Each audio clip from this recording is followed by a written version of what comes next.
Hey guys, welcome back to The Outlet Talk. I'm your host, Kayla, and today I have a special guest with me today.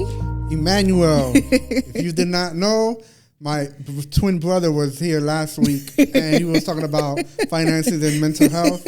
I'm just kidding, guys. I just happened to shave my beard off down. I'm the same person. But yes, I'm glad to be back.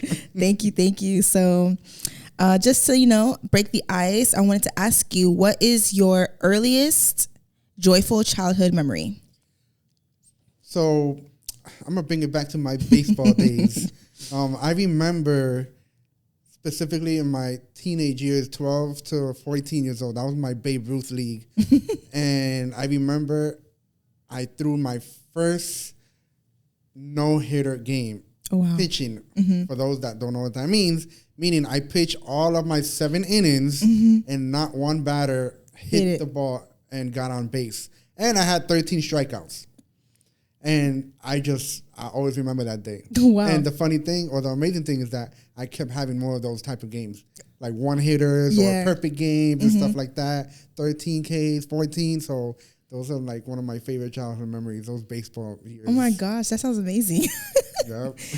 Interesting. I never sat down to understand baseball, but I would think that baseball is kind of like kickball.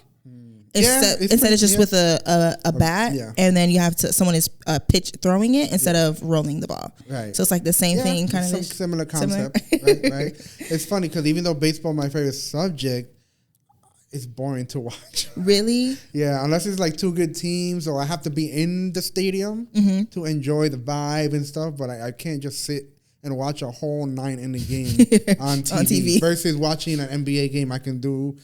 Because I guess it's the movement. It's more movement. Yeah, that's true. Baseball, there is techniques that you have to understand of why. Like, oh, wow. Like the movement of the ball as a pitcher. So all those things, you have to understand it. So, yeah. That's awesome.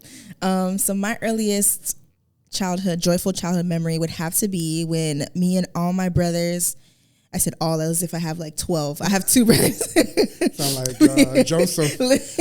I mean, all my brothers. No, just me and my brothers and my cousins. We went to the zoo. And that's my early childhood memory because we were so happy, joyful. We were like, anytime me and my cousins get together, we would like scream like so loud with joy because we were so excited to see each other. So that's certainly like my most joyful childhood memory.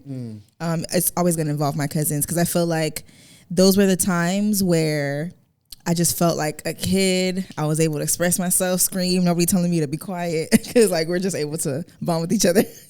Right. So yeah, but all this to say, go ahead and take it off and lead us into what the main topic is for today. So we're going to be talking about human trafficking. And I know that typically, the host is the one that's going to be asking questions. But with this part, I want to flip it on you. And then from there on, we'll discuss it and whatever comes to your mind, we'll ask away. Okay. But I want to ask you and the audience, what do you think human trafficking is? So I think human trafficking is when there is someone who is, I guess, gathering or snatching people, kids, women, men, snatching them from their lives. And the person probably has no idea that they're about to be human trafficked. And then that person is like pimping them out, but they have to return back to him at some point. Like that's what I think of human trafficking. So like, it's like, oh yeah, like, okay, someone is maybe like almost like, it's like modern day slavery, almost like literally like you're pimping them out. And it doesn't matter the age. I feel like it goes young and old, but I feel like it's someone who doesn't know that they're being pimped out, at least at the beginning. Yeah. And then after kind of just succumb to it because it's become like a daily routine, and probably to not get the pimp mad or the person who's like dealing them. Yeah. Okay, all right, you're pretty much on target. Okay. Yeah, you're pretty much there. However, I want to, I guess, elaborate more on that and make some clarifications so you can understand what the law says what human trafficking is. So human trafficking is when you are when there's force, fraud, or coercion for commercial sex or labor, trafficking, so those three has to happen in order for human trafficking to exist. Okay. Because if a person is just being sexually abused, that's not human trafficking. That's not human trafficking. There's no exchange of money, lifestyle, food, all those kind of things. So that in of itself is human trafficking. Somebody traffics you, it's because they're gonna sell you to other people, so you can have sex and then make money for the pimp. While at the same time, they'll give you a lifestyle. They'll buy you clothes. They'll give you money to do your nails, this and that. And then you got the labor trafficking is they force you to work, hours that you don't even want to work and then pay you almost nothing. Okay. Right? So those three things has to be involved in order for trafficking to exist. Okay. Other than that, it's not human trafficking. Okay. And human trafficking there's different forms. You got sex trafficking and then you got labor trafficking. Right? And labor trafficking is a huge one too as well. So that is pretty much. And I know you did mention the whole snatching part and whatnot. Yeah. And it does happen. Yes, there are people who get snatched, but that's not a common thing. Yeah. Oh, right? wow. People are not commonly trafficked that way.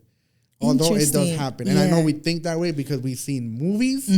We see these movies, in China or these third world countries, or like the movie Taken. I don't know if you've seen the movie Taken. It's not necessarily really like that. Interesting. A person has to be groomed. You know what groomed is? Yeah. So a person that's trafficked, over 50% of the people that are trafficked are by people they know.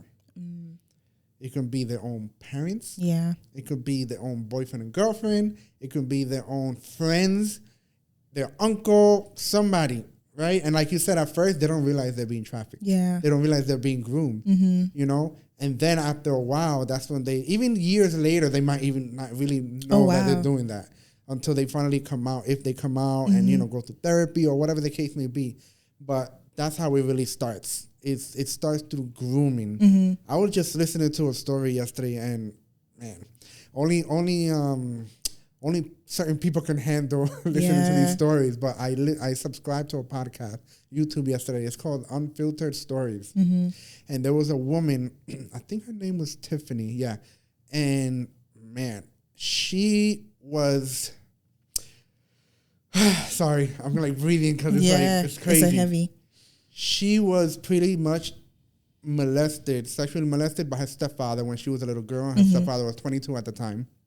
Oh, wow. She was also put into the position of sleeping with her own brother. Her mom would play little games with her while she was like a little girl. They'll sleep in the room together, and she'll say to her daughter, "Oh, let's play a little game. Are you gonna sleep with clothes on today?" The whole point is, she wasn't sleeping with her clothes on, and in her sleep, the stepfather would molest would her. practice oral sex on the little girl. 3-4 years old. That's crazy. Right? But again, it all starts with grooming. And I think I mentioned to you last week where building trust with somebody is like a double-edged sword. Yep. Right? Because if you're building trust with somebody and you don't know they're evil, it's gonna stab you so bad. But if you're building trust with somebody and you know that they're good, or they are a good person and you're in good hands, it's not gonna stab you. It's gonna go for the good. So it can go either way. You know what I'm saying? But that's where it starts. There's grooming involved. But yeah, there are certain situations where people are just snatched, little kids and whatnot. But most of the cases, it's familial. Oh, wow. That is actually insane. Because it kind of changes my whole entire perspective on how that happens. Because again, like you said, like the movies, what I'm told, or even like just like me watching Criminal Minds and Law and Order, like I see it all the time when kids are like just snatched out of nowhere. And so then now I'm just like, oh my gosh, thank God, I was blessed and fortunate to be in a household where that didn't happen, because I can only imagine how traumatizing that would be, like the effects of being human trafficked, like let alone like what's actually happening and like the age range. Have you I know you're passionate about human trafficking. What about it you want to start being an advocate for it, and well, not advocate for it, but against it. Yeah. Let's make that clear. Advocate against it, to speak about it, Right. because it's a topic that we all know about, but we don't really talk about that much. We're just like, yeah, it happens. Be careful out there, but we don't really like dive deep. So what about it? Right. So like, I was like most people. We all know about it, right? We hear about it, or we see these movies. Oh man, these girls are being, molested or raped or blah, blah, blah. There's, they're all lined up to see which guy's going to take them. And we see these movies and we just see it in passing. Yeah. Right. And then blah, whatever. But ever since I started working in a job where I'm at now for a nonprofit, I work with middle school and high school students, and we focus on healthy relationships and the importance of making healthy decisions. So we talk about relationship red flags, from friendship, love, and dating, from, overcoming peer pressure, leadership, all these different things, and cyber security, cyberbullying, all the online stuff. So we talk about it, and throughout the years working there, and I'll be my fifth year next month, and I've come across people that have been trafficked in their lives, and I know 2 women who have been trafficked. One when she was a little girl, and the other one as an adult. And wow. I will talk about it in passing. I have I interviewed one of them on my channel 2 years ago, and it just, and we will do certain trainings at work. Yeah. From people who work in that area or provide homes for from survivors, and we have training to see what the signs are, all that kind of stuff. But it wasn't that big of a spark yet. But it wasn't until last year, if you have not watched the movie The Sound of Freedom. The Sound of Freedom came out from Angel Studios, and it's about human trafficking. And according to the the directors and the guy, it's 80% accurate. I watch a lot of behind the scenes, interviews, and they talk about it. And it took place in Colombia, and it was just a whole lot of things, and that's what they do. The guy, Tim Ballard, he does that line of work. He's in Mexico now. He do a lot of work in Haiti. There's a whole documentary about it in Haiti as well, and you can see real footage of them going into like these places where, they're about to arrest somebody. There was actually they couldn't show that footage, of course, but there was a footage where they went into this house or this room where they caught a guy in the act of raping a young girl. Oh, and wow. They arrested him, On the spot, yeah. So all those things, ever since watching that movie, that's when like, oh my goodness, like, I don't know, something just clicked. Yeah. And on top of that, having a son, I have a 1.5, almost a 2-year-old. And then on top of that, I just had a daughter. Yeah. She's not even 2 months yet. So that created a big spark in me, and I already like talking about online, safety and relationship with the youth, red flags. So all that comes together. So that really created a spark for me to talk about it, to advocate against it. The most I can do as of now is where God has me, and I'm content, is educating myself and speaking against it. Yeah.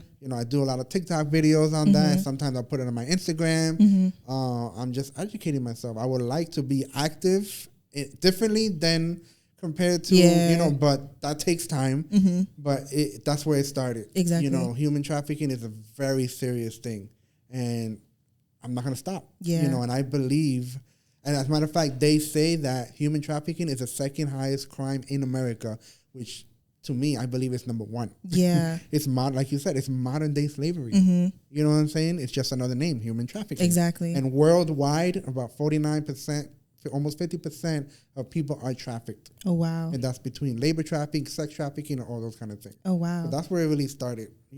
That's where the kickoff came from that movie. Oh, wow. Would you say that you've learned that it's also come off of cyber, so like online, so people who send messages on Instagram? I actually did a video today on my TikTok.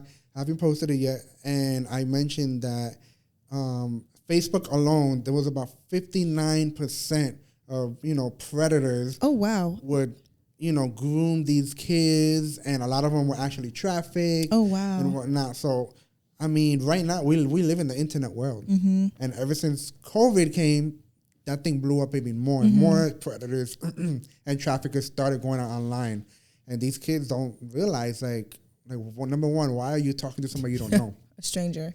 And number two, they think they're talking to another 16-year-old or another, whatever the case may be, and they send them probably nudes, and they'll probably meet in person. I mean, if you watch certain like episodes on TV where I think with Chris Hansen and whatever, he's older, they will do like a girl who would, talk to a guy who's older, and they talk dirty and they share, and they're like, oh, why don't you come to my house? We'll hang out.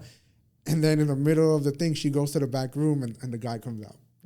And he just sits down normally having a conversation with him like, okay, why are you talking to a 14-year-old? I would love to do that type of work, but that's another story, But online predator, online trafficking, grooming is huge. It's huge. And unfortunately, we have a lot of people, young girls, mostly girls, who give more ammo for these predators to be online because of what they do in those videos. Half naked, dressed super inappropriate, and they just give ammo to these predators to reach out to them. Hopefully they're strong enough to say no. Or you got recruiters from OnlyFans see that this person has a lot of following, and maybe they can be an OnlyFans content creator, so they'll reach out to them and they probably like it, blah, blah, blah. So it's a lot happening in the online world. The number has risen when it comes to child trafficking and grooming and predator and all that kind of stuff online. I can imagine, because I know at some point, online dating was kind of like safe. And so now it makes me think, I wonder if they're also doing that on like the, major platforms like Hinge, Bumble, those things that everyone, I see ads for all the time. They're like, oh, try this dating app, whatever. So I wonder if, a lot of people predators are going on there too, because this is also a major platform where people are using to actually try to find love and then end up finding someone who's like not okay. Exactly. Yeah. Like that's actually crazy. It reminds me, I don't know if you saw it on TikTok. This lady, she did like a whole series called Who the F Did I Marry? And come to find out, she started dating him online, and come to find out he was a pathological liar, was not who he said. They got married and everything. And then later on, she realized, oh my gosh, he's a liar. He doesn't have anything like he said. And that's from online dating. And so that, I'm like, so there's like two worlds. It's like, you have a chance, yes, you could find love, but then it's like, you have the chance where you could end up with a pathological liar. Then you have a chance where you can end up with someone who's like a predator for human trafficking. So how important is it for schools to make sure that they're also teaching kids, because it's yes, it comes from the home, but I feel like the school should, take a bit of ownership as well too in teaching the students. That's the thing though. They're not going to do it only because school is all academic. Yeah. That's why they have outside resources like where I work or other organizations where they come in and we talk about it. And how does that happen? Every month there's always a month of something. Yeah, I can't keep up with stuff anymore because, or the national day of this. I'm like, what? Does it even exist? Yeah. January, there's a lot of stuff. January is human trafficking awareness, anti-human trafficking awareness. There's, I think it's also domestic violence and abuse, I think as well. So, and we talk about this in all the organizations. So we partner with different schools, and they'll call us if they already know who we are. They'll call us and be like, hey, this month is so-and-so. We want to do some, discussions with, my 9th graders or the 12th graders in the auditorium. On this day, can you come in and do a whole workshop? And that's how, schools, usually do those things. But other than that, they're not going to do it because that's not what they're there for. They're there for academic reasons. You know what I'm saying? But I wish there's more. But on the topic of trafficking, I don't think that many compared to like domestic violence or drugs and alcohol. Yeah, exactly. And a lot of it is political, but I also think a lot of it is that because of the topic itself, they're probably just scared, or, they don't want the kids really to know about these things, right? Because too much of it. So they'll just settle with the drugs and alcohol, with, domestic violence, this and that. But at the same time, like these kids, these teenagers, they need to know what it is. They need to know what grooming is. Yep. The reason why is because the common age or the average for a young teenage girl to be trafficked is 12 to 14-year-olds. Oh, wow. You know what I'm saying? Mm-hmm. Now, obviously, 11 to 17-year-olds are also a lot of trafficked, but the common is 12 to 14-year-olds. Girls. Yeah. You know, and a trafficker can make at least $150K to $200 off of one girl. That's a lot of money. That is a lot of money. Exactly. I don't even make nowhere near that money. Yeah. You know what I'm saying? That is actually crazy. We're talking about high schools, right? That's a topic that we need to bring into the school. Yeah. Of course, we have to use wisdom and, you know, we have to let them know that, you know, and we do that with the domestic violence topic or abuse, that if there's anybody that feels some type of way, they feel uncomfortable, whatever, you know, just please step out. Yeah. You know, so you can like, whatever. But hey, we need to do that with all these other topics because that's the age group that most people are targeting, right? But you did say something correct earlier, is that people are trafficked in any age. Yeah. Any background, any ethnicity, profession, anything. What they target is the big V word, vulnerability. People who are vulnerable. So I want to ask you, what do you think, who are the ones that are usually trafficked? We already covered that it's not age, it's not ethnicity, it's not, you know, male or female. It's, you know, we know the vulnerability, but who are the vulnerable? Like what type of people? I would probably say someone who, because you did say that it could be like someone as close as your parents. So, I would say it's anyone who that person that the predator is able to gain their trust. And to gain their trust, they have to like, you know, have some kind of like vulnerability with that person. But I also want to add, you know, it's for those people who get human trafficked and they're not, and it's not like their parents or like people that they know, and it's like friends or real outside predators who groomed them for some time. I would definitely say it would be teenage girls or guys who are going through a lot around that age, because I think 12, in my psychology courses, something about adolescence. Once puberty starts, like the brain just goes haywire, and hormones, all these hormones are all over the place, and so your body's trying to find a way to regulate itself. So you feel not loved, you do feel loved, or you feel like you're not worth anything. You're insecure. So, you know, having insecurities might cause you to do things that you never would have thought that you would have done, and then that's how, you know, next thing you know, you're like, you're being trafficked. Right. So that's where I wanted you to. I was waiting for something along that line to see if you would get it. But I'm gonna throw some others. And of course, why? And my next question was, why are they vulnerable then? So you got kids or teenagers who are runaways. Yeah. That's right? true. They are easily trafficked. Why? Because they don't have a place to stay. Yeah. They're ostracized by their parents, they're kicked out for whatever reason. So they meet somebody who shows them love. And right, and groom them, and but you can stay in my place. You know, I'll take care of you, and you start to trust him or her, mostly him. And I'll say why him, and then boom, little by little you start to be trafficked. Oh wow! Right, and they may not even do nothing to you at the moment. It can take a while, but later on they'll throw it right back at you. They'll be like, you know, they want to talk to you, but like, you know, I've been faithful. I've given you a home.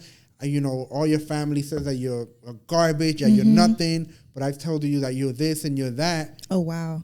Now you owe me. And that's where it starts. You know what I'm saying? So you got the runaways. You got the, believe it or not, the LGBTQ plus community, which makes sense because a lot of them are also ostracized and from looked family. down from their families and society. So again, they find somebody else that they meet, and boom, they're also trafficked. Yeah. You know, in the trans community, all that kind of stuff. You have those who've just been abused from a little kid, from their families, their uncles or whatever. They're, you know, high. Not that they will be trafficked, but they have a high risk of being trafficked because of the state that they're in, their vulnerability due to that. There's a whole bunch of others that's not coming to my mind, but, you know, again, the runaways, you know, the LGBTQ, the sexual abuse. So there's a whole bunch of signs and reasons why people. And here's I was going to say a fun fact. It's not fun at all. Yeah. Here's a disgusting fact. American men are the #1 consumers of sex of children in this country. Yes. I did not know that. Yes. Because it's actually painted that it's people who are not American, that it's like, you know, people of other third world countries. They like, that's literally what social media paints it as, is that it's people that are not of this country. That is actually insane. Right. And worldwide, human trafficking is a $150 billion Company. entity. Yeah. Yeah. At that point. Yeah. And it's mostly ran by men. Yeah. You know what I'm saying? And you know, I don't like to talk about race too much, but I'm going to get into it because this is just statistics in America. When it comes to race or ethnicity, whatever, you know, all that stuff is annoying. White men are on the top of the list when it comes to, you know, the high percentage of trafficking. White men. I believe it. You know what I'm saying? So it's crazy. You know what I'm saying? So you have and who are the traffickers? That's the other question. Yeah. Who do you think are the traffickers? What do you think? Who are the people that are the traffickers? I would think it's somebody who, I would even like, how do they even get into trafficking? Somebody has to be greedy for money, sees an opportunity, and literally just like, I can make money off of this. Has to be like a narcissist of some kind. Okay. Like personality wise. Maybe they too, themselves, because I'm trying to be on the empathetic side, where it's like maybe they went through something, maybe they themselves were trafficked or molested as a kid, and so then they just continue the pattern rather than stop it. But I'm trying to even think in like modern day society, like who would I think would be doing something like that? I wouldn't be surprised if it's like business people. Someone who has a big company and can do it on the down low. I would not be surprised if, you know, celebrities are involved too. Diddy. Yes. Oh my gosh. The whole thing that, oh my gosh, that is literally turning social media upside down. Yeah. Yeah. So that's crazy. the people who are the traffickers are people like you and I. Yeah. Meaning it can be anybody. Yeah. It could be nurses, surgeons, oh wow, company owners of company, anybody. Yeah. There was a whole, I think it was in Tampa or up north in Florida months ago, I read that they arrested like over almost 30 people that was a part of a, you know, child trafficking and or online, whatever. And it showed the professions, gym teachers, doctors, nurses, regular people. Coaches, regular people that you probably walk around Publix going to buy food or something, and you're right in line in back of somebody that is a trafficker. You just don't know that. Yeah, that's crazy. So that's it's insane. anybody. It doesn't have to be the person who has the most money. Yeah. It's just people who are greedy and evil, and to that extent that they will do something like that. Yeah. It doesn't really matter who it is. And unfortunately, this is just horrible. There's a woman named Katarina Rosenblatt. Shout out to her. I know her, and we've did outreach one time during the Super Bowl when it came here a few years ago, because there's a whole carnival that happened. You know, they have all these celebrities come in, but there's also trafficking. So we did an outreach to share, you know, pictures of different girls and boys that were trafficked to the vendors. So, you know, if you see something, say something, whatnot. She was trafficked when she was a little girl. And, you know, not to go into her story, but she has a book named called Stolen, and I forgot what's after that. And she mentioned that her first encounter, which didn't pull through, thank God, her first encounter in a hotel room was with a big beer belly 65-year-old white male. Oh, wow. Yeah. That's insane. Yeah. 65 is crazy. Yeah. And again, age, it doesn't matter what age. Exactly. It can be 33, it can be 65. Mm-hmm. I mean, that's why when you go to these countries, you know, Dominican Republic, who has a humongous high rate of tourism, especially in Punta Cana. You know, you got all these European men coming in and just buy them girls, and you know, because these girls, they don't, you know, a lot of them don't have anything to, you know, in the country, so they want something. So boom. Yeah, here's an opportunity. There's another documentary, a very short documentary, where there's a young girl who, I don't know how old she is now, but at that time I think she was 17, and she was sharing, you know, that, and she knows it's wrong, but she was pretty much, she had her own pimp. It was a white male. I don't know if it was American or not, but obviously she said she was only doing it, and this is sad, you know. Yeah. But she said she was only doing it because to provide for her little son and for her schooling. Oh wow. And she lived by herself. She didn't have no money. So the only way, and that's called survival trafficking. Yeah.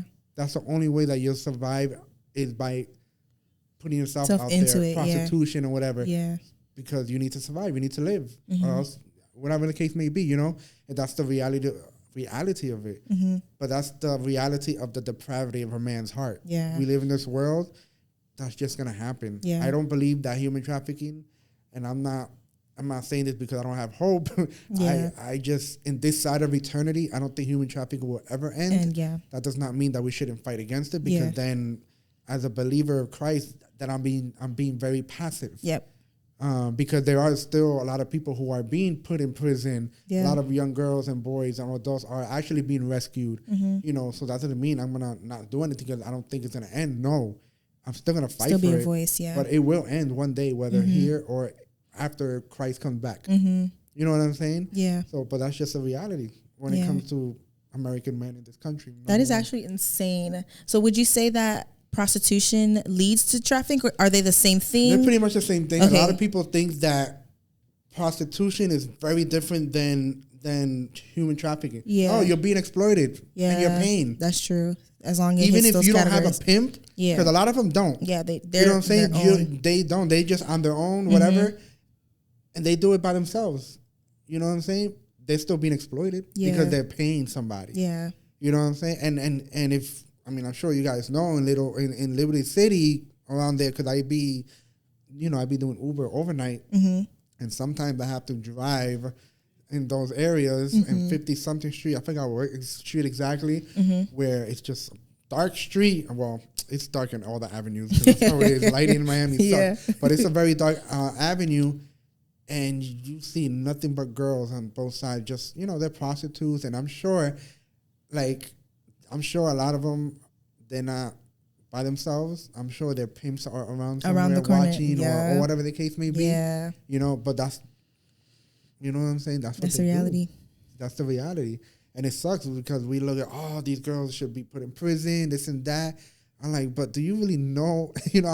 First of all, these girls don't want to be trafficked, or these girls don't want to be doing that. Like, even if you hear someone, I like doing what I'm doing, I'm getting paid, this and that.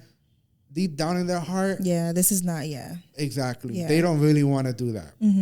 If they had another choice, they would do the other choice. Exactly, but there's deep hurts and pains, that they're not touching. Yep. Which is what makes them continue doing what they're doing and say that it's okay. Sometimes it may be rough. This guy may try to act up, but I handle everything. I still get my money. Yeah. You know what I'm saying? But you can get killed any moment. By that type of... Yeah, because you're at the mercy of that person. Exactly. Oh my gosh, yeah. And I be driving around there, and I'm like, God, just... man, have mercy. Because I'm sorry, I would not have a conversation with any of them at that time. Yeah. Let me preach the gospel to them. Nah, bro. I mean, somebody else might, and you do you, but listen, it's 4 o'clock in the morning, it's dark. Yeah. You have all these prostitutes, and I don't know if I want to preach the gospel to them, but I don't know who's around, bro. Exactly. They're probably around. No, I'm good, bro. Yeah. Maybe if you catch them in the daytime, when it's like noon or 1 p.m., there's some light and the society is awake. And I'm by myself. So exactly. No way. It's you're in danger at that point. No. Right. So that's just how it is. It's not different. Yeah. You can't separate the two. As long as it's hitting those criteria, like you said, the 3 criteria that would make it human trafficking, it makes it prostitution. It falls under that same category because it hits those 3 categories. There's money involved, an exchange of all that kind of stuff. So that's just unfortunate. And again, it's not third world countries only. I know America, who we call America the Great and all that stuff. Yeah. Number 2 in the country, for sex trafficking. That's actually so sad. And I wish. I mean, I don't know how many churches are involved, but I really would love to see more churches involved in this, because this is our job. You know what I'm saying? And there's a lot of organizations that exist now that I've come across with in websites, and I've been listening to their stories and podcasts, and these nonprofits, they're actually Christians, which makes it, which makes more sense. Yeah, exactly. You know what I'm saying? Like we want to give people hope. Yeah. And through the Christ. Yeah. Because he's our ultimate hope. Mm-hmm. You know what I'm saying? It's not just, let me give you medication or therapy. Yeah. But that's not the ultimate thing that can heal you. That's true. It's Christ that can heal you. Those are all little alternatives that God, he can use, you know what I'm saying? But it's not that itself. It's Christ. Exactly. Yeah. You know what I'm saying? Yeah. So all those things are involved.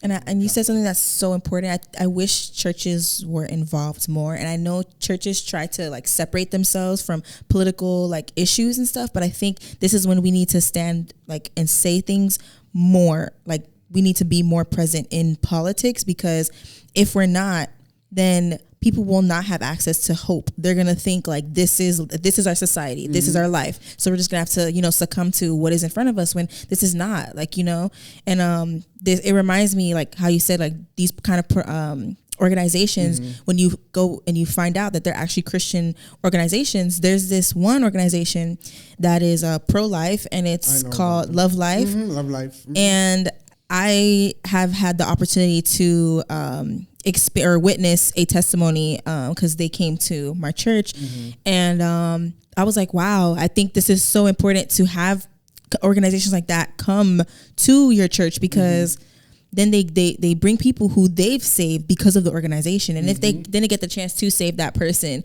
or that baby, that person did end up aborting that child. What I love about Love Life is that they still preach the gospel to that woman, and they still shower that woman with love. And so it doesn't end there. Your life doesn't end because you made that choice. Exactly. And the same thing with human trafficking and prostitution. Your life does not end there just because rescuing them is not the end goal. Yeah, exactly. That's a big goal, because obviously you want them out of that lifestyle. That's not the main goal. Yeah. Like, okay, what happens now? Yeah. I'm rescued, but they don't know how to navigate life now outside of getting money through prostitution. So you have to, there's healing processes that comes in. They have, teach them, I guess, financial stability. Yeah, yes. Right. Have to now going into the work field and, dealing with the trauma of possibly looking at all men the same way because of all these men that raped you. Like, there's a lot that goes in more than just, I rescued you. Yep. Okay, but now what? Yeah, they need the resources. You know what I'm saying? They need resources to have their practical daily, life to life every day. You know what I'm saying? And I want to bring up, we live in South Florida, right? I live in Miami, you're in Broward, but we're in South Florida. Miami, of all the cities in America, we're number 5 in human trafficking. I did not even know that. Florida, of all states, we're number 3. Number 3 in the whole country as far as state for human trafficking. That's not just sex, that's trafficking in general, in general. That says a lot. And that's also another reason why I'm also passionate, because I live in a very state that has one of the highest, trafficking reports and cases. You know what I'm saying? That's insane. I did not think that. Yeah, I actually did a video today. Because I think Only in Dade, or not Only in Dade, I don't know who posted it, about some facts. I'm like, I never knew this. In the meantime, while I'm looking for it, I don't know if you know this too, but the foster care system. Yes. I don't know the percentage now, but there's a huge percentage of a lot of kids in the foster care system that have been abused and trafficked. Yeah. There's a video that came out. I didn't watch it, and I never knew she was in it. Paris Hilton. She was in the court. I don't know how, this must be recent, or I don't know when, but I didn't know she was in the foster care system. Me neither. She shared how she was abused. She was dragged on the floor across the hall. You know what I'm saying? Like, all these kids, a lot of these kids are not safe. Yeah. In that world. Yeah. You know what I'm saying? And then a lot of kids, unfortunately, that are adopted by the parents, by not their parents, they also get abused. Yeah. You know what I'm saying? But a big percentage in the foster care system takes place in that area. You know what I'm saying? So here's what I'll show you. According to the National forgot the name of it. It's NCMEC, National Center of Missing and Exploited Children. In 2021, there was they assisted 25,000 reported cases of missing kids. 1 in 6 were likely victims of child trafficking. Oh, wow. Florida ranks third. Now look at this. Florida ranks third in number of missing child reports. And then in the United States, 1 in 3 teenagers are recruited for commercial sex within 48 hours of running away. So again, not only that, Florida is the state is number 1 in trafficking in the whole country. Miami is the number 5 in city for the whole world, the whole country, and Florida is number 3 in when it comes to kids missing. That's actually insane. You know what I'm saying? I wonder why. We gotta do better. And now somebody may say, "Oh, but not everybody can be involved in that." I agree, because there's a lot of other causes, a lot of other stuff that you may be sparked more, like the abortion or this, or the whole movement of stay-at-home mom, the fight between that family. Like, there's a whole lot that goes on. Yeah. But human trafficking right now is, like I said, for me, I think it's number 1 crime in America. Yeah. Probably along with abortion. Yeah. But, you know what I'm saying? So I do think people should be more involved, or they can be more involved. I just think that they're not, because they don't really know much about what human trafficking is. I agree. Right? Mm-hmm. They hear it in passing, this and that. But once it really hits home, I'm like, oh, snap. Like, 49.6% in the world population are human trafficked. That's a lot. And in America, I forgot the percentage, but a big percentage are trafficked are kids. Yeah. Child porn is rampant. Yeah, it is. In America. Mm-hmm. You know what I'm saying? They arrested this 55-year-old, I think, Venezuelan guy from Cutler Bay recently. They found files, on a SD card or something, of so many child porn and this and that, all that. That's crazy. There was an IT guy from, I don't know what school around here. I think it was in Miami, though. He was an IT guy for so many years. He's probably like in the 60s. He got like so many charges. Child porn, supposedly, trying to make moves on young kids, or he tried to. And when he got charged, you know what? He took the easy way out. He committed suicide. He shot himself. Yeah, so he did it. This was like 2 months ago, or a month ago. So he did it. You know what I'm saying? Yeah. So it's happening everywhere. It's happening everywhere. I think what's even more scary for me is the fact that it's like people that work in a place where children are. Like, how could you clock into work on a paid, like, clock in, you're getting paid to do your job, but you're doing other things. You're traumatizing other children is what you're doing with your time.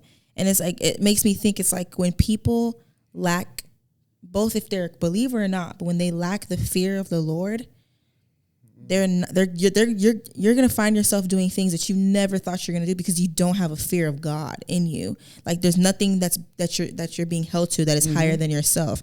However people want to say it, but I really do think that when you are a believer, there's certain morals that when like you adopt, or you just kind of know better because you have the fear of the Lord. Like, if you look at everyone as God's children, they are made in the image of God. They are an image bearer of God. You cannot do that to them, And so then it's like grieving my heart, because I'm like, man, like all this information, it's happening way more than you think it is happening. It's happening to kids of all ages. It's happening to kids in schools.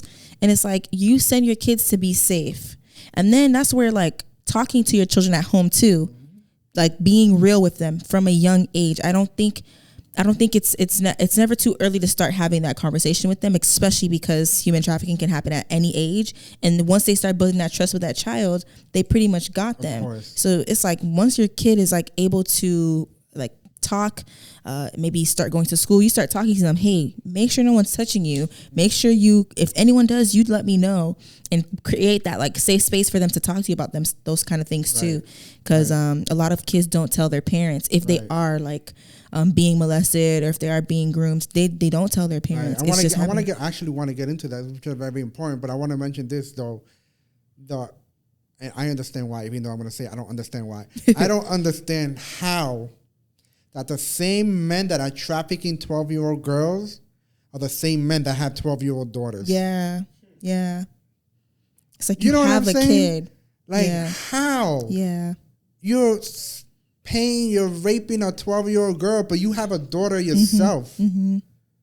That's just a whole nother level, you know? And of course, you know, this is a topic that is just, you know, full of sadness, blah, blah, blah, but there are also positive reports. Yeah. Kay Ivey, who is probably the oldest governor in America, but governor of Alabama, she's like 80, in her 80s. I think she's older than Biden as a matter of fact. She's still moving and doing her thing.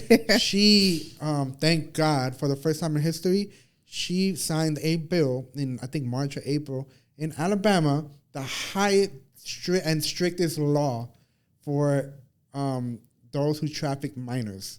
And that law is that they get prison for life. Good. Yep. You know what I'm saying?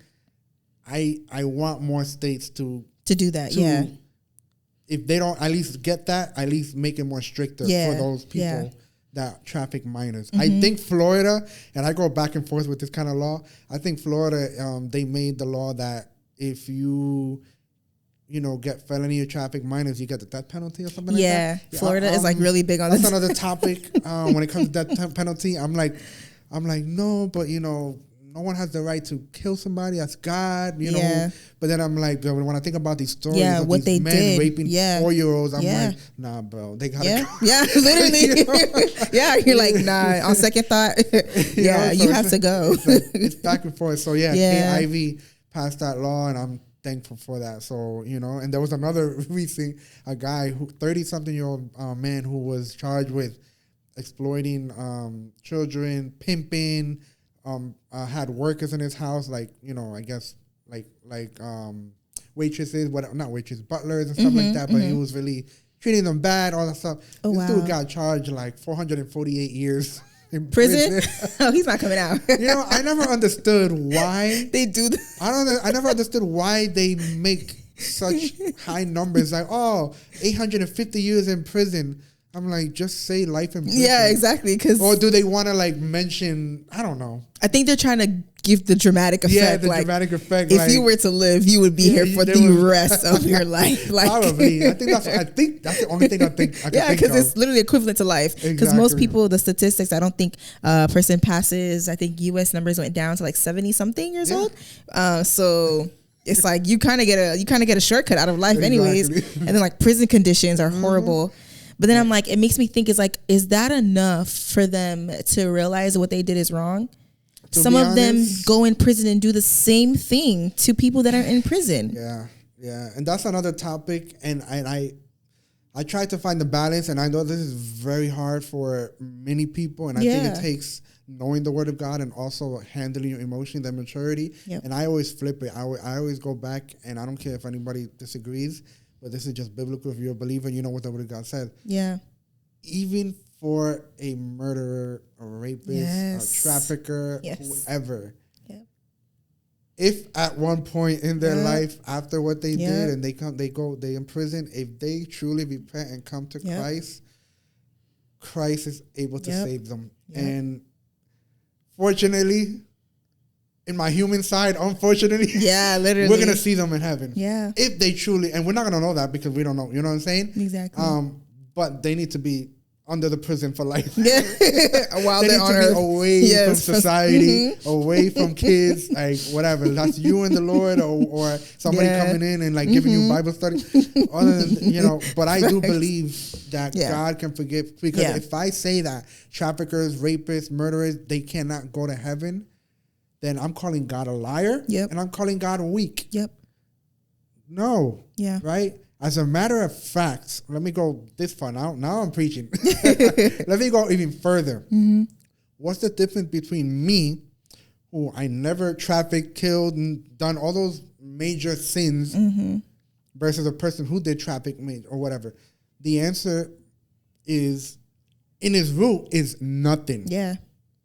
There's really no difference because me and that person under God, Same. as an unbeliever, we would deserve the same judgment. Yeah. Why? Because we have sinned against God and we're away from Him. But now there's a difference. Now I'm a believer. Yeah. You know what I'm saying? That person is not. And I'm praying that that person can come to Christ. Yeah. You know, you see the difference? Yeah. Even though that person committed worse crime, but a sin is a sin in front of God's eye. It's the consequences that's different. So they can be saved too. Yeah. It's a hard thing to like. It is to digest. What? I don't want them to be saved. Yeah. But who am I? Because for all I know, I could have been going to hell too. Yeah. Because I did my dirt. I had sex before marriage. I hated my mom. I did all these things that was against God. Yeah. And I could have died that way and went to the same hell that rapist did or that trafficker did. Right. That's just a reality. That's true. But I want to go into the topic of parents and talking to your kids about sex. And I know in the Caribbean community, it's very difficult, and probably the African too. I don't know too much, because I know they have a very strong, their culture is very strong. But I think that we need to talk to our kids, when it comes to that topic. Obviously, you determine at what age you think is best. Obviously, don't wait too long because by the time you talk to them, they already know more than you. No, thank you. In school. You know what I'm saying? School, their phones, all that kind of stuff. But you have to talk to your parents, your kids about that stuff. And again, Dominicans, Haitians, Puerto Ricans, or any other ethnicity, it's a taboo. Yeah, it is. And I think that it's a disservice for the kids. For their children. You know what I'm saying? Because in their mindset, I don't want my kids to know about it because then they're going to go do it. No, that's not how it works. Yeah, literally. And even if they do it, at least they know. They knew in advance what was right or was wrong. They just made a bad decision. Exactly. But do you want them to know from their friends, social media, pornography, where you can just go online and boom, right? Watch it and not pay anything? Or do you want them to know from your own mouth? Yeah. And be real. Yeah. Don't be like you had it all perfect. Talk to them, I made mistakes, this and that. But these are the consequences of what can happen. Because in reality, and my daughter's nowhere being a teenager, and I'm not even thinking about that. But who knows if my daughter in her teenage years, and let's say she is in a school or whatever, who knows? She might have a little secret 13-year-old boyfriend on the low that I may not know. And a lot of times we can't really prevent that all 100%. It's just, they're going to do things here and there. It might not be something big, or it might be something big. But the best thing that you can do for your children is talk to them about these topics. Yeah. Talk to them about what's right and wrong. Don't put them in the bubble. Yeah. Let them know what's out there. Of course, use wisdom, and you want to protect them at the same time. Yeah. But talk to them about that. Let them know what red flags to look for. Let them know what grooming is. Let them know what the Romeo boyfriend is. That Romeo boyfriend is the one that's always buying you all these things. Yeah. Every week you're coming out with some new shoes. I'm like, something is weird. Like, why are you getting new shoes from your boyfriend every week? That sounds like he's grooming you. Yeah, you know what I'm saying? Yeah. Like all these things, you need to talk to your kids. Even if they go astray as they're older. Yeah. But at least they'll have that in the back of their mind. Exactly. And your hands are clean because you did your job. You let them know the truth. And they run with it or not. As they get older, they can choose, all right? They're on their own. Yep. But at the end of the day, you have to speak to them about it. Yeah. And unfortunately, in the Caribbean community, especially, I don't know too much in the Dominican community.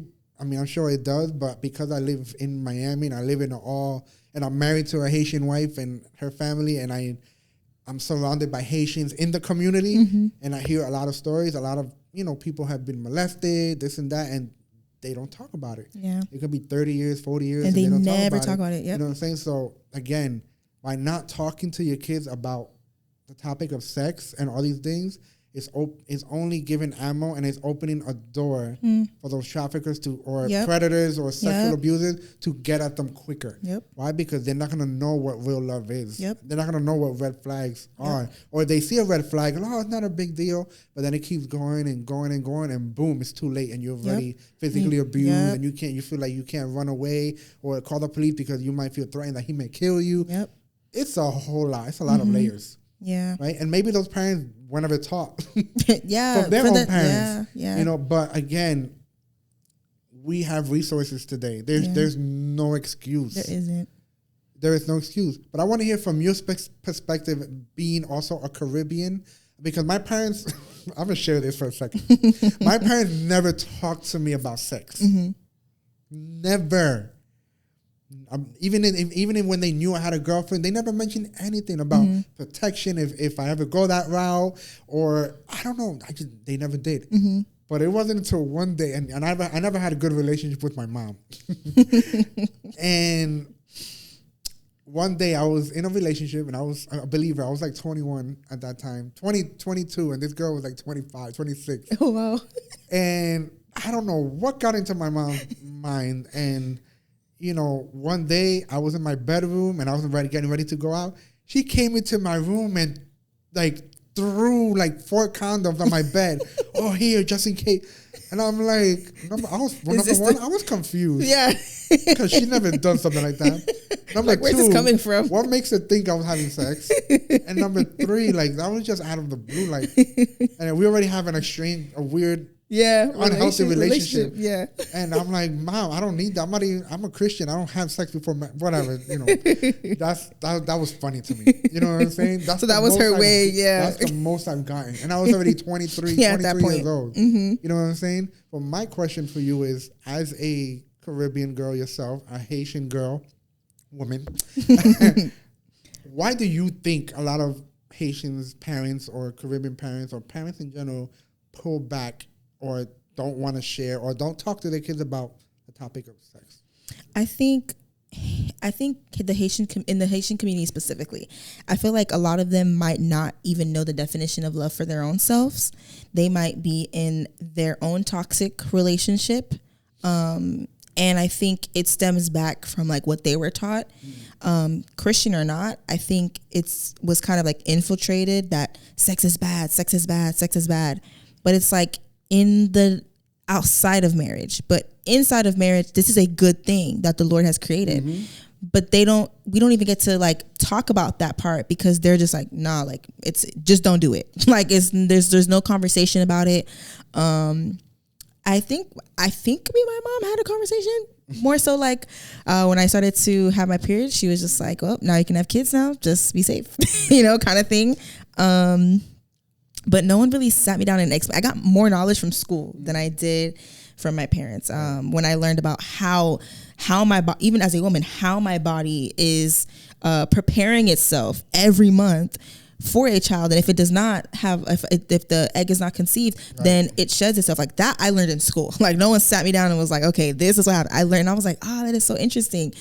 And I don't know. Maybe they're just not comfortable in their own self, in their own bodies. Right. I don't know. I feel like it also, I think the lack of comfortability, and then they don't know the definition of love for themselves, and so I feel like a lot of Haitian kids grow up to see their parents not really in a healthy relationship mm-hmm. with their parent, like their mother and their father, and if their mother and father are together, and then if their mother and father is not together, it's definitely not a healthy relationship for sure. There's no such thing as co-parenting. Like we do not know how to co-parent. Like throw that out the window. It's always like a war. But people also think like, just because you have two parents, it means like, oh, you must have grown up in a healthy household. Or I have two parents that were married for 30 something years until my father passed away. And it was unhealthy. Yep. I hated being in the house. Yep. Not because of my father, but more because of my mom. And because of that, I didn't want to be near my father either. Facts. You know what I'm saying? Literally. You're right. It doesn't matter. It doesn't matter. They could be in your face, married and everything, and still be in an unhealthy relationship. So it took for me to seek out knowledge on my own. Not in anything crazy, but more so like what does a biblical relationship look like? So I found myself literally looking for pastors who would do like sermons on like marriage and relationships and stuff like that. And I started to build my own perspective of what a marriage or a relationship was supposed to look like and stuff like that. Now I'm at a point where I feel like I'm having to rebuild those foundations because those foundations were built out of a way to protect myself because I saw what was not good in front of me.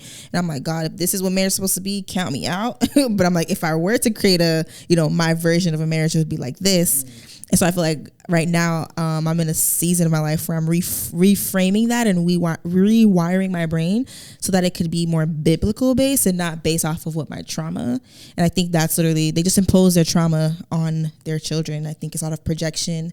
And also to not having the words, not knowing what to say, how to say it. And they also don't want to encourage it either, because if you are a believer, they're not trying to say, oh yeah, go do it. But they're at the same time, it's like, but you have to educate them, because you're not signing off. Like it's hard. It's hard to be a parent, because it's like, okay, if I have the conversation, is my child going to take it as, oh yeah, my mom gave me the green light, so I'm good. She talked to me about it, so I can do whatever I want. But it's like, no, that's not what she's doing it for either. So I feel like it takes to build that relationship from like very, very young, that you're talking to them. It doesn't have to be like anything crazy, but just talking to them, having a conversation, building that relationship, so that when they do get older and you start having more serious conversations with them, you can let them know, hey, I'm letting you know of this information, and I'm not co-signing you to go and just have fun and just have sex with everyone. That's not what I'm saying. I'm saying to like, this is what happens. This is something that's natural, and it is okay in the bounds of marriage. I think it's also important to list out the boundaries and to clear that up for kids. But then you can also, I guess, add in the piece like, but if you do decide to, and it happens, at the very least, use protection. But I feel like I won't know until I have kids to really say. But I know that from my experience watching the adults, I'm like, I don't even think they're comfortable in their own like relationship. Like, it's kind of those things where they just got married just because it's the way of life, how everyone got married, had children, and the cycle continued until they came to America. And now I feel like now they feel challenged. Their culture feels challenged because in America is different. It's the complete opposite of the Haitian culture or any Caribbean, Hispanic, even European culture. American culture is so different from just anywhere around the world. Yeah. It's the opposite of what, I like to say, like, the American culture is like the lack of home training like is there in the American culture, because it's like, it's more like let the children kind of like, be in the forefront of their parenting, when I feel like, no, parents need to be parents still. But I think we do need to leave room for healthy conversation and healthy boundaries. Yeah.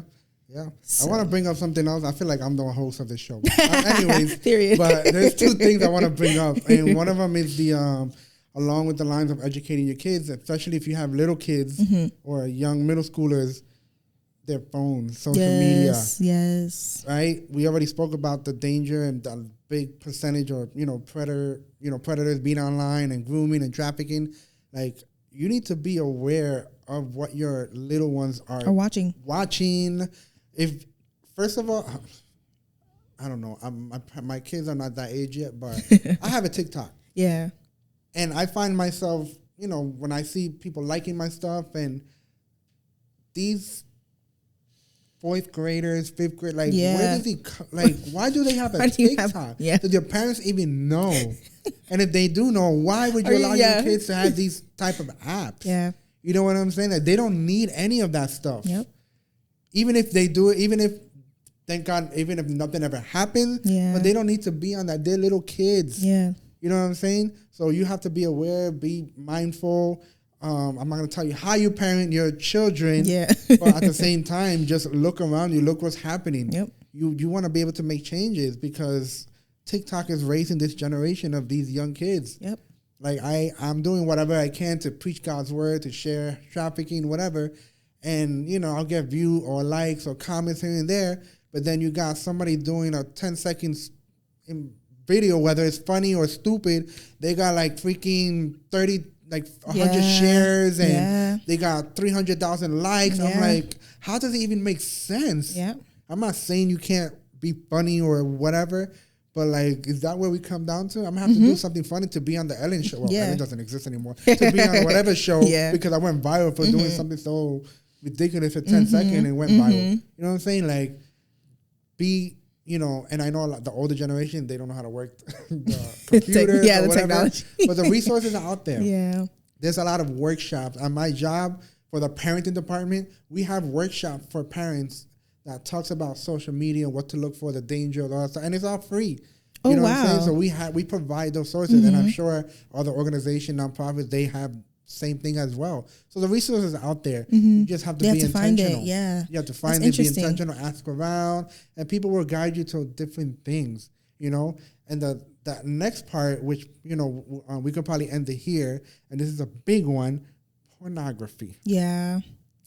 People think, and I'm very sensitive with this part because, and I'm gonna be real, again, I'm not perfect. I was a person who was very addicted to pornography and masturbation for many years. I think statistically, I think the age of boys or kids watch porn is like 8, 9 years old, or 7 to 9, something like that. It's very young. You know, and that was around that age that I encountered porn. Really? Now the crazy thing, I was going to say the funny thing. The crazy thing is that the porn that I encountered was not a full screen that I can see everything. Okay. I don't know if you guys know. I don't think they have that today. It's those channels where you don't have cable, but you still have that channel 69 or whatever, and everything is really much like blurred or whatever, but you can still hear sound. That probably, you're younger than me, so you guys don't even know. I'm like, that was a channel? So it was a channel that, you know, you don't have cable, but that channel is still there. But it's like bunch of colors and whatever. You can't really see what's nothing happening. Maybe with like a little window or crack or something. Yeah. Like a line. But the sound, you can still hear the sound. And for that, it drew me. Like, I was curious. Yeah. And for even if I couldn't see anything, every day on the low, 7, 8, 9, 10-year-old, I was always in my brother's room when my parents were not around or whatever. I would always turn on that channel. Yeah.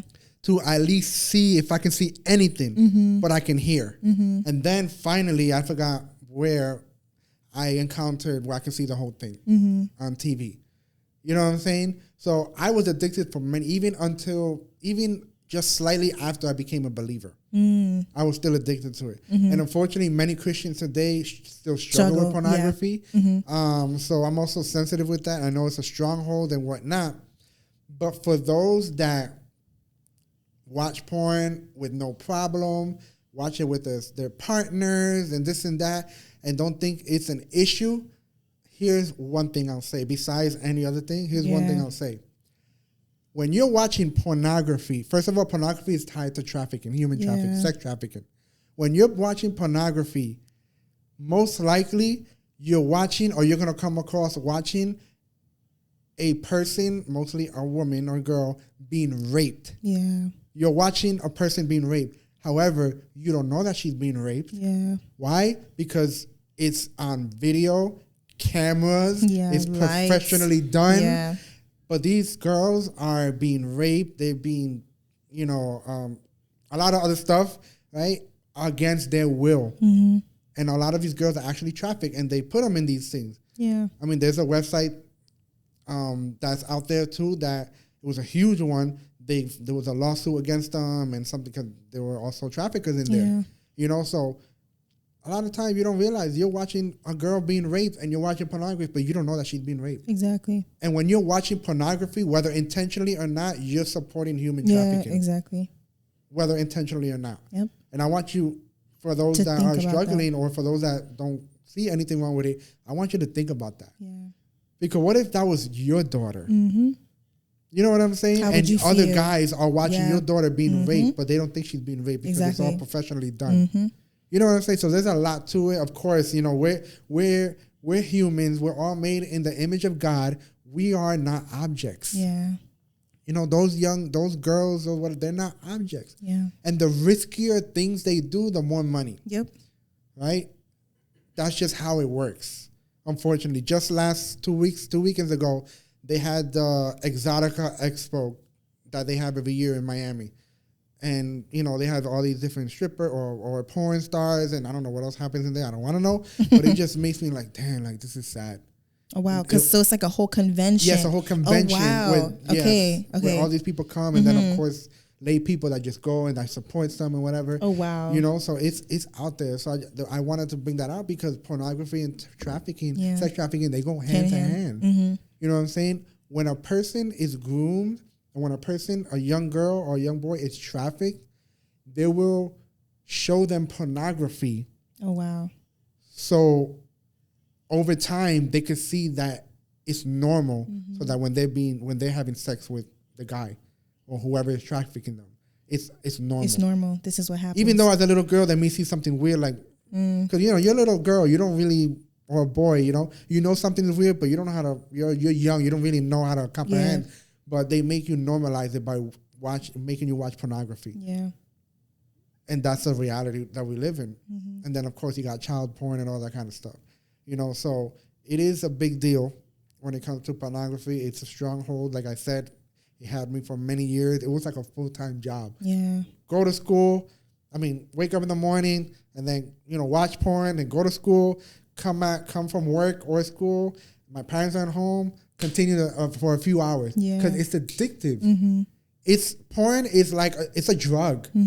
It's like a drug that you smoke, or I never smoked in my life, but it's a drug that you smoke or anything that you become addicted to. Why? Because it gives pleasure.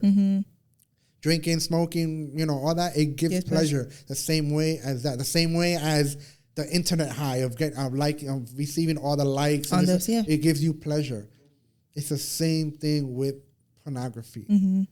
Except that it's with people that you're looking at. And then you're creating fantasies, and then it can isolate you from friends and family. Yeah. It can have a weird relationship with your spouse. Yeah. Or here's another thing that, unfortunately for guys, you can have at an early age, like in your 20s, you can have an erectile dysfunction. Oh, wow. When that shouldn't be happening in your 20s. At that young. You know what I'm saying? Or you can have a fantasy where you're in a relationship and you like this position that you're watching on pornography, and you want your partner to perform exactly the same way. And if they don't get it, they're going to get upset. Yeah. Or something's going to happen that the girlfriend or whatever, or the boyfriend don't know why they're acting a certain way. Yep. But it's because of all of that. But people don't realize it, right? And there's a good website for those that want to know more about pornography and the dangers, how it affects your brain, all that stuff. It's called fightthenewdrug.org. Legit, great website. I'm always on it, just looking up, educating myself when it comes to stuff like that. So it's really, really interesting when it comes to knowing how porn works. It's not like kill you, but come on. And at the end of the day, when you're watching porn, you're watching somebody else's wife. Even if you're married, you're watching somebody else naked. Yeah.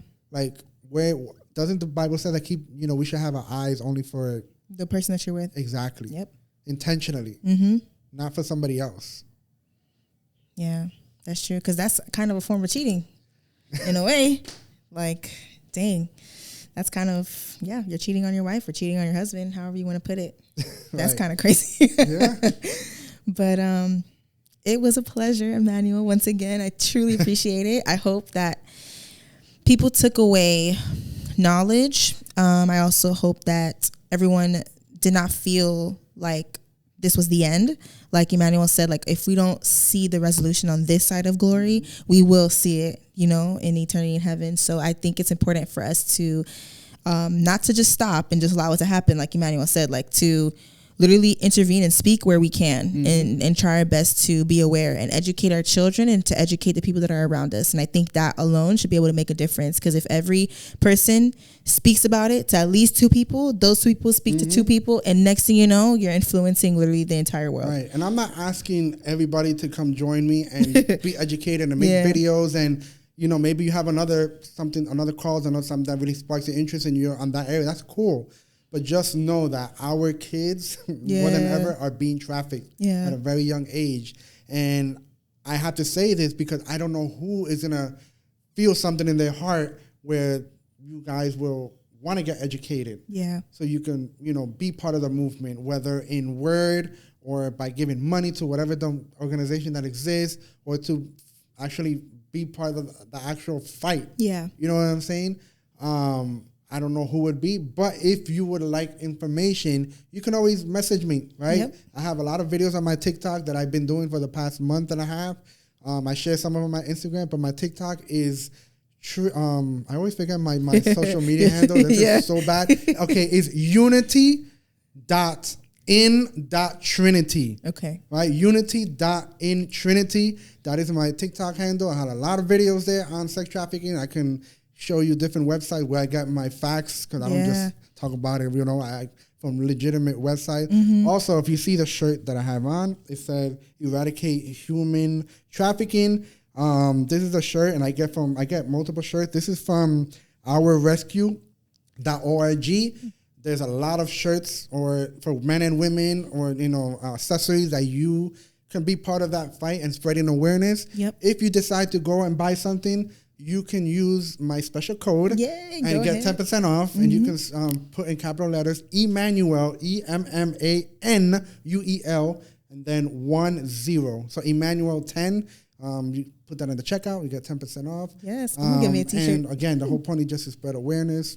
I wear a lot of these shirts everywhere I go, and people stop me, or people look at me, and that tends to have conversations. Yeah, exactly. Right? So that's the beauty of it, and you can find me there on TikTok. Of course. Thank you again. Don't forget to follow The Outlet Talk on Instagram. Don't forget to follow me on Instagram at KXYRenee. And once again, I will see you guys in the next episode. Bye. Peace. This is The Outlet Talk, created by yours truly, picture and sound by Dre, music by Louis Amar.